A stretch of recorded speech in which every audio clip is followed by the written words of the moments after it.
We have here College Board Practice Test 2, Section 3, problems 1 through 10. I'm going to run through this and give you just a basic solution, roughly like what you'd be expected to do on test day, though maybe with a little extra explanation.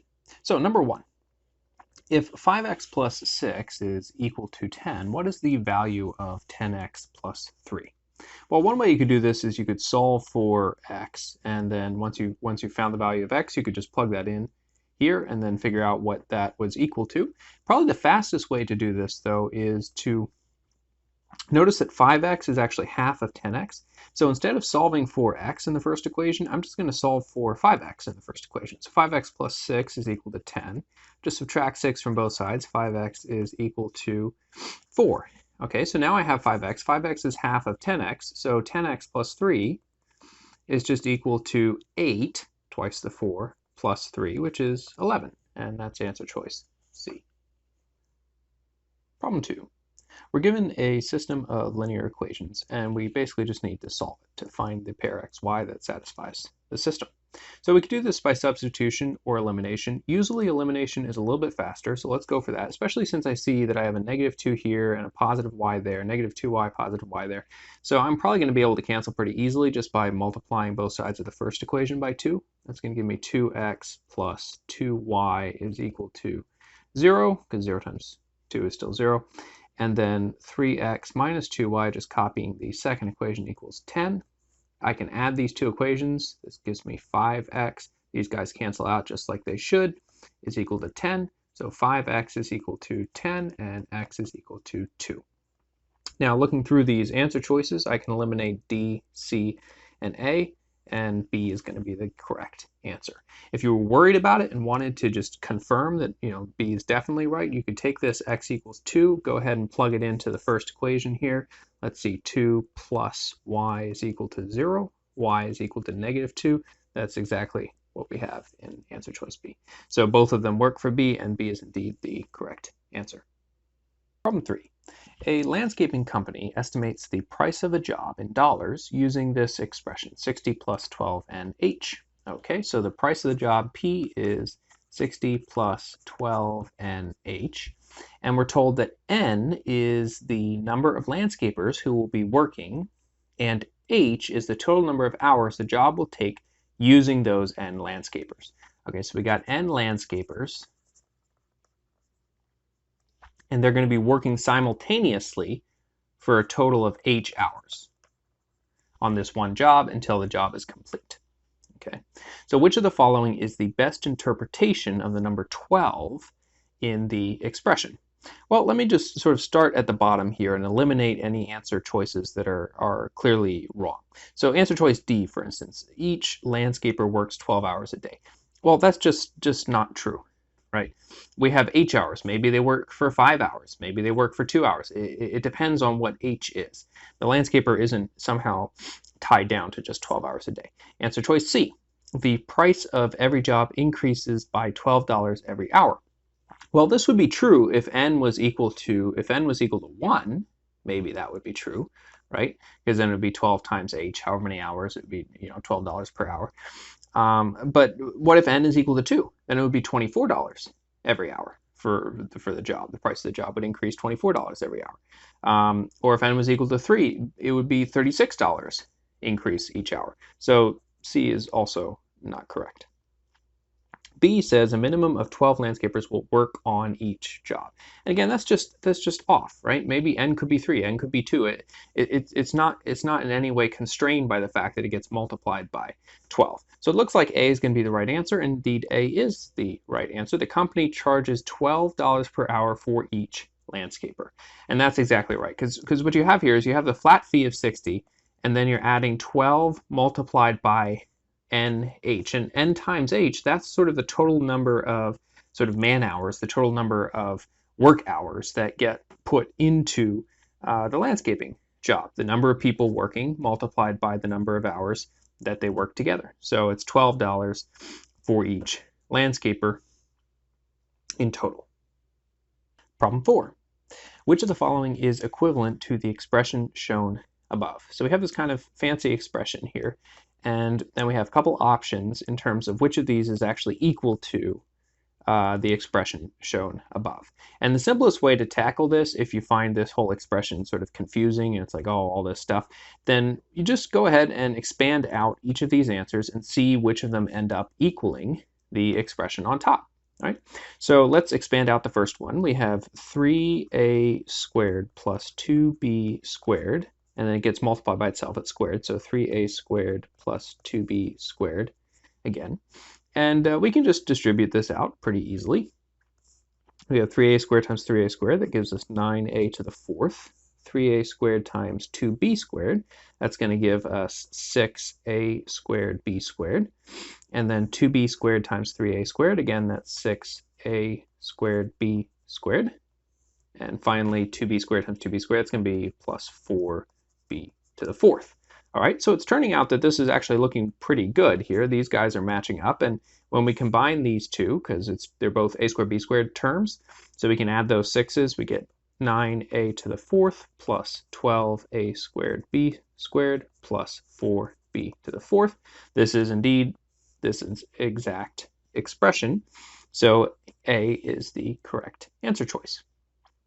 Now, you might be concerned, what if they put the right answer like down here at D, and then you would have to go through all four of them to figure out which was right, and yeah, that would take a bit too much time. So how would I do this on test day? Well, I would take advantage of the fact that the SAT has a couple of identities they really like, and so I have all my students memorize them. One of them is this identity, x plus y quantity squared is equal to x squared plus 2xy plus y squared. All right, so if you have this memorized and you're kind of on the lookout for it, you might be able to recognize that the pattern of this side of the identity kind of shows up in this expression. It kind of shows up there. It's a little bit disguised, but suppose we let x equal 3a squared and we let y equal 2b squared. Then you can kind of see that it's going to fit this format, right? Because 9a to the fourth, that's x squared. And then 4b to the fourth, that's going to be y squared. All right, and 2 times x times y, well, let's see how that works. It'd be 2 times 3a squared times 2b squared. And if we collect all these terms, I have 2 times 3 times 2, that's equal to 12a squared b squared. All right, so what you notice is that this actually perfectly fits this form here, which means that I can factor it backwards into this form, into the x plus y quantity squared form. So I can say if I have this expression given to me, if I can sort of see that it fits this form with x equals 3a squared and y equals 2b squared, then I can factor it back automatically and say that the answer is just going to be 3a squared plus 2b squared quantity squared.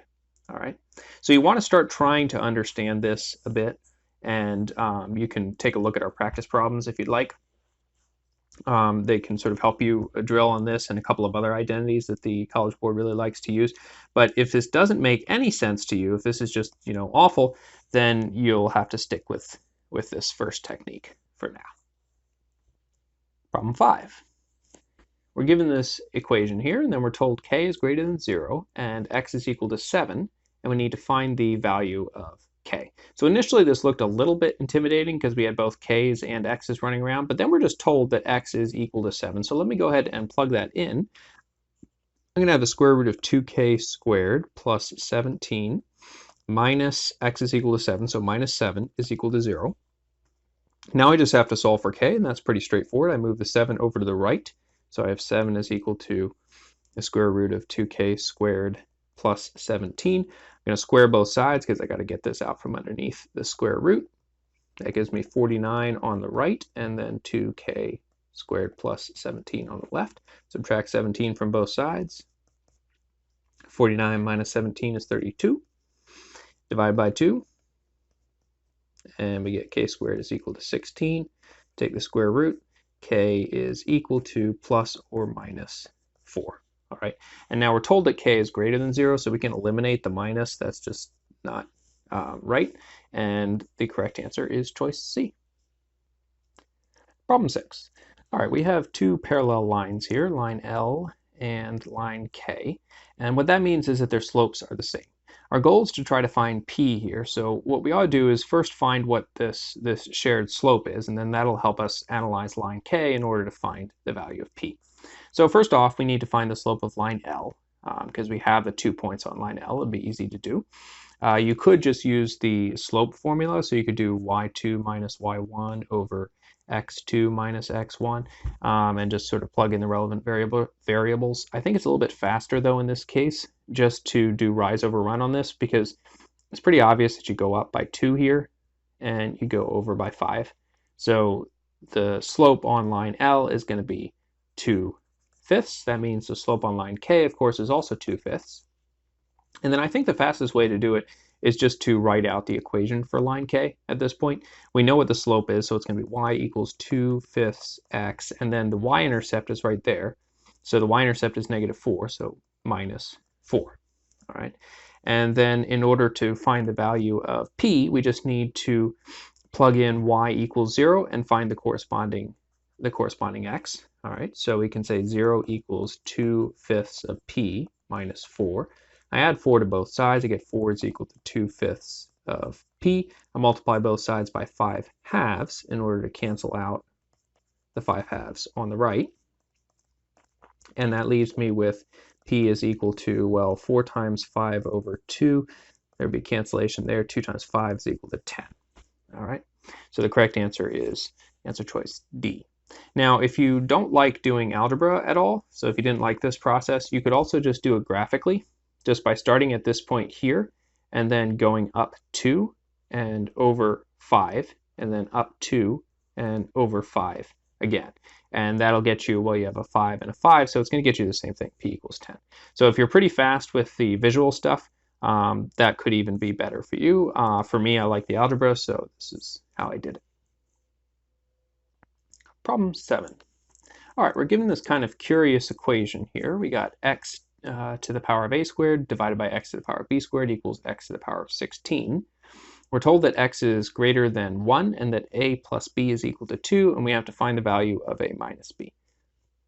So again, whenever I see sort of a plus b and an a minus b, I start thinking about the College Board's favorite identities. Difference of squares is definitely one of them. A squared minus b squared is equal to a plus b times a minus b. All right, and you can check this for yourself if you want. Just expand out this side and you end up getting this. All right, so but anyway, you need to have this memorized if you're going to take the SAT. So this kind of automatically pops up in my mind. All right, and then I start playing with the equation I'm given to see whether or not I can somehow use this identity, get something to fall out that allows me to find the value of a minus b. All right, so I'm given x to the power of a squared over x to the power of b squared is equal to x to the power of 16. X could just be anything greater than 1. So like you can imagine, let x be 2, right? We'd have 2 to the power of a squared over 2 to the power of b squared equals 2 to the power of 16.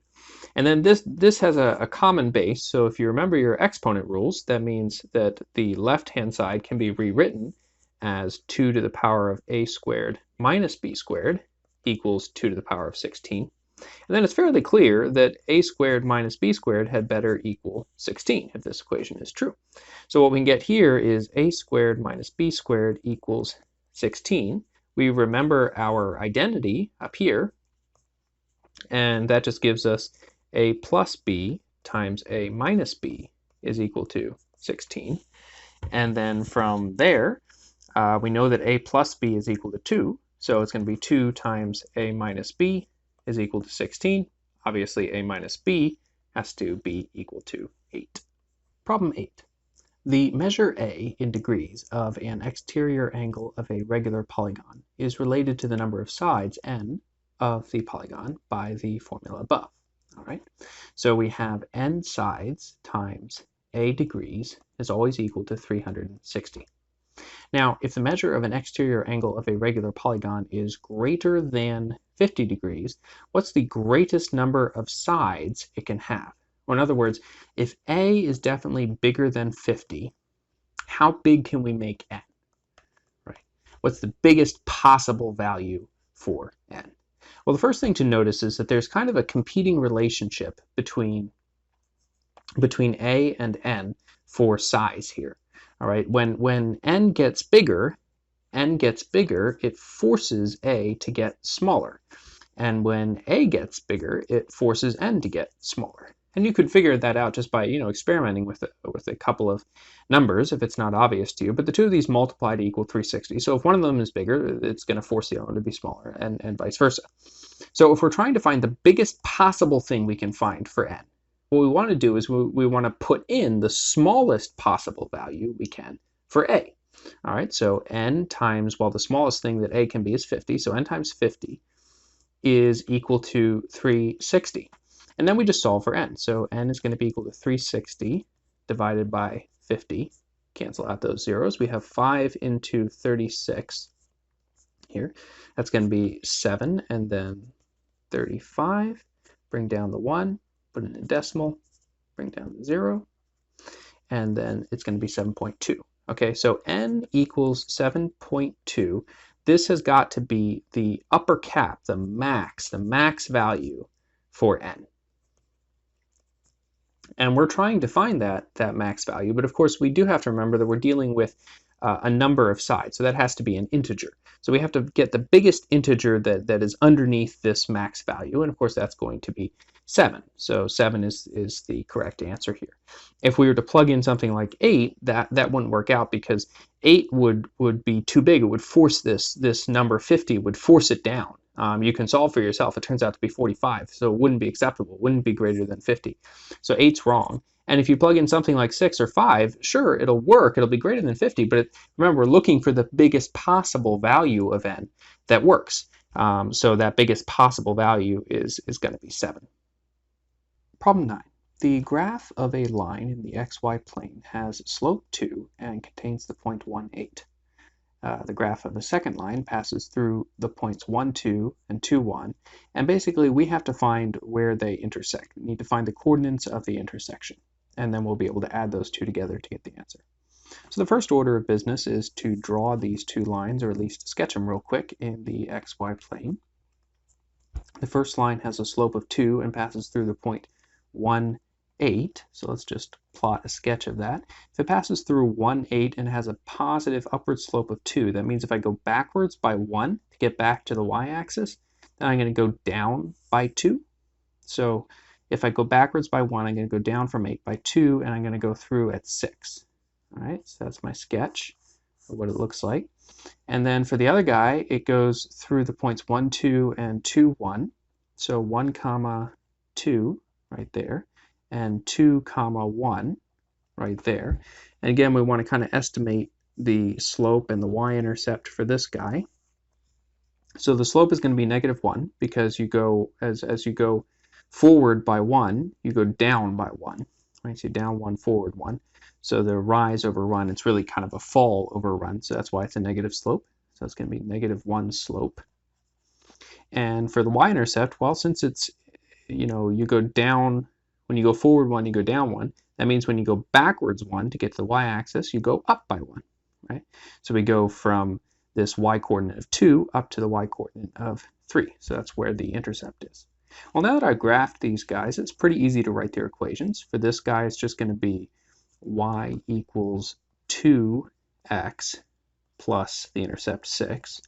And for this guy, it's going to be y equals -x plus 3.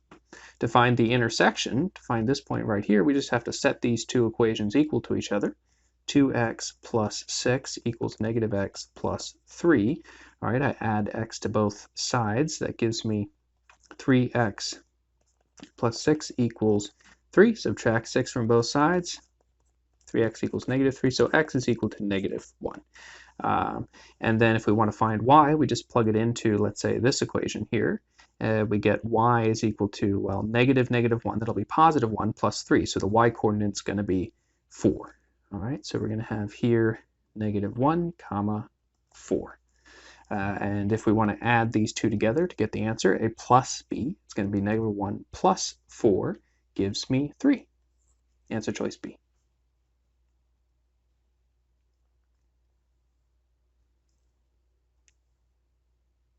Problem 10. Which of the following equations has a graph in the xy plane for which y is always greater than or equal to -1? And then they give us 4 equations. Well, first we have to understand what it means to say that the graph is always greater than or equal to -1. The y is always greater than or equal to -1. That means that whatever values this graph can take on, they all have to lie above this line of -1.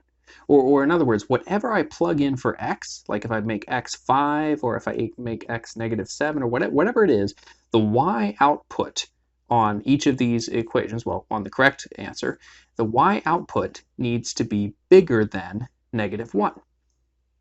So using this idea, it's actually pretty easy to eliminate the wrong ones. So for instance, for this guy, if I just put in x equals 0, that gives me -2. That'd be down here, right? So that's wrong.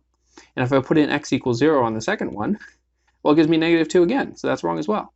And if I put in x equals 0 for the fourth option, for D, I would get -2 again. So the only possible answer choice is C. And you can also think about the fact that C is something squared. Y equals x minus 2 quantity squared. So whatever I put in here, whether this is a negative number or a positive number, it's always going to get squared, and therefore it's going to become a positive number. So it's always going to be greater than 0. No matter what I put in for x, y will be greater than 0. And so that'll actually satisfy this rule very nicely. I just have to be above the line y equals -1. But this guy actually satisfies, being above the x-axis, being above y equals 0. So C is definitely the correct answer choice.